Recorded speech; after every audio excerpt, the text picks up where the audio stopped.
on the northwestern shore of the Sea of Galilee, in an area where much of the ministry of Jesus occurred. There is a small church at a place that it is called Tabgha. It was built by the Benedictine Fathers in 1982, but this church is on the site of two earlier churches. The first church was built 350 years after the death of Jesus, and the second about 100 years later. The second church was destroyed in the early 7th century, and over 1,300 years have passed before archaeologists excavated the site and found the remains of those two churches. In their excavations, the archaeologists, they found a beautiful mosaic that had formed part of the altar of the second church building. The mosaic shows a basket of loaves with a fish on either side of the basket. Very early in the Christian community's life, the site was apparently regarded as the place where Jesus' feeding of the multitude occurred. So it's not surprising then that early Christians would have marked this particular event from the life of Jesus, because this miracle story, or sign as John has designated it, it was very important in the early church. And it is the only miracle of Jesus that is contained in all four Gospels. After a particularly intense period of ministry, Jesus has gone off by himself. But the hungry crowds have followed him, and at the end of the day they were hungry. So Jesus had the people sit down, and he took 5 loaves and 2 fish from a boy in the crowd. He gave thanks to God, and he distributed the food to the crowd. And after everyone had eaten, the disciples gathered up 12 baskets full of bread fragrance.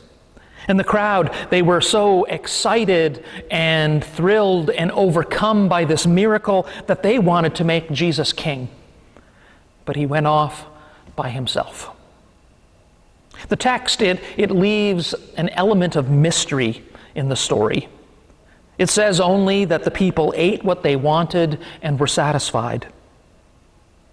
Harold Lukacs was a professor of preaching at Yale Divinity School, and he wrote this about this passage. This story is a wonderful picture of a tremendous truth of Christian history, that Jesus does multiply above measure for human use whatever of worth is put into his hands. Whatever we give him, he will enlarge for the service of human need. And George Buttrick, a pastor, professor, and author, once said, "The main truth is that of alliance between man's little and God's abundance. Let reminder be given for our cheer that if we do what we can in trust and consecration, God will give the increase."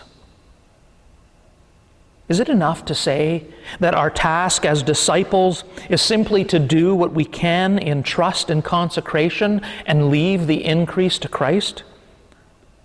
Is it enough to say that our task as disciples is to offer what we can to the causes of Christ? Our efforts, our energies, our money, our prayers, our concerns, our time, our love, the list can go on. And allow Christ to take what we offer individually and make it corporately far more widely available, far more, period, than we are able to do on our own. I believe I know at least part of the reason the early Christians regarded this experience, or took this experience of Jesus so seriously. They had seen the attractive and expansive power of the gospel to nourish physical hunger and to minister to physical need. And this experience from the life of Jesus reminded them of both dimensions of that gracious and loving ministry of Christ and the church. They believed in the miracle of multiplied witness because they had both received and shared its power. I also think that there are some really interesting parallels here and contrasts with the story of Moses in the book of Exodus, part of which we heard this morning in our Old Testament reading. We have a crowd, another crowd, following a leader through the wilderness. We have the Exodus from Egypt to Israel unfolding. And just like Moses, Jesus goes up a mountain.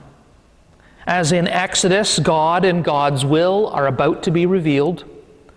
And this chapter is not so much about bread, even the bread of Holy Communion, as it is about who Jesus is. And John uses Moses as his point of reference for this revelation. Perhaps the best way of proclaiming the greatness of Jesus is by recalling the greatness of Moses. Moses spoke mouth to mouth with the Almighty. Moses received God's name and saw the backside of God. Moses brought Israel out of Egypt across the Red Sea. Moses received the 10 Commandments on Mount Sinai, and Moses led the people through the wilderness to the Promised Land. So for Jesus to adopt a position that is parallel to Moses, it's making a very large claim indeed. Think about it. This was originally written centuries ago, not long after the death of Jesus. Moses was still the great one. Jesus was the unknown. Like Moses, Jesus fed the multitude in the wilderness, but with one important difference. When Moses asks God, "Where am I to get meat to give all of these people? For they come weeping to me and say, 'Give us meat to eat.'" Moses genuinely wanted to know. In contrast, when Jesus asks Philip, "Where are we to buy bread for all these people?" Jesus' question is rhetorical, for he himself knew already what he was going to do. Moses needed God to provide the people with food. Jesus already knew that he would provide it. John claims that Jesus is testing Philip. Do you think at that moment Philip remembered that God rained bread from heaven, and each day the people were to gather enough for that day, and that in this way God tested them, whether they would follow God's instructions or not? And if Philip knew that he was being tested, he still fails the test. Jesus says, "Where are we to buy bread for all of these people?" And Philip answers in terms of the enormous amount of money it would take to buy bread to even feed them just a little. And Andrew sees only the meagerness of their supplies. "Look, here's a boy, 2 fish, 5 loaves. I cannot help but think of the church's tendency to respond to Jesus and to respond to the needs of people around us in terms of the amount of money it would take and the scarce resources we possess. We can't do that. We have a deficit. That's not possible. We don't have enough people. No, it might be a good idea, but we can't do that. I am mindful that if Jesus is testing us, even when we know it, how often we still fail the test.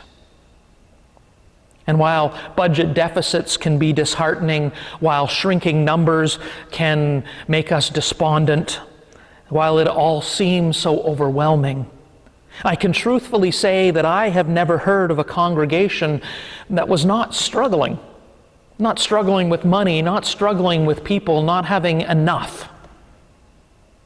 Because our job as the church is to spend money, especially on ministry as opposed to buildings.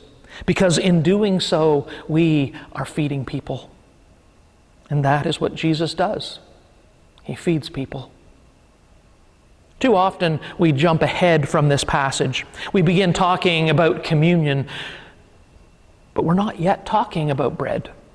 We're still talking about who Jesus is and who we are as followers of Jesus in connection with that. Perhaps this is the reason why I have always been intrigued by the 12 baskets of leftovers. Because when the Israelites attempted to store any leftover manna, it perished. but the abundance that Jesus provides here remains available for future use. In Jesus' presence, there is always more than enough. Enough food, enough space, enough kindness, enough. But unfortunately, a lot of our conversations center around scarcity. There is never enough money. There is never enough youth. There are never enough people. There is never enough. I often wonder what tone Andrew used when he pointed out to the boys' lunch of those 5 loaves and 2 fish. I sometimes imagine that he was joking or that he was almost mocking. At the very least, there was some skepticism there. This boy has offered 2 fish and 5 loaves. What are we going to do with that, Jesus? It's not even going to feed us. Do you suppose that we also might be overlooking resources which at first glance seems as though they would not be enough?